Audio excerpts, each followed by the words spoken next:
25 दिवसात पैसे डबल हे तर होऊ नाही शकत. त्याच्यामध्ये रिस्क आहे. पण 5 वर्षात नक्कीच पैसे डबल होऊ शकतात.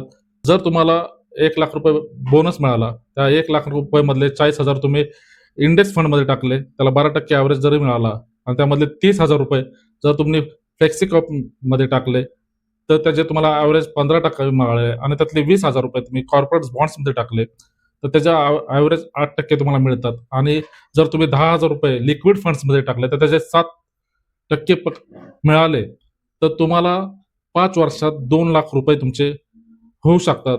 आणि जर एफ-डीमध्ये ठेवले असते ₹1,00,000 तर त्याचे तुम्हाला ₹1,40,000 मिळाले असते, म्हणजे ₹60,000 तुमचं नुकसान झालं. ॐ ह्रीं श्रीं क्लीं श्रीं कुबेराय अष्टलक्ष्मी मम ग्रहे धनं पुरय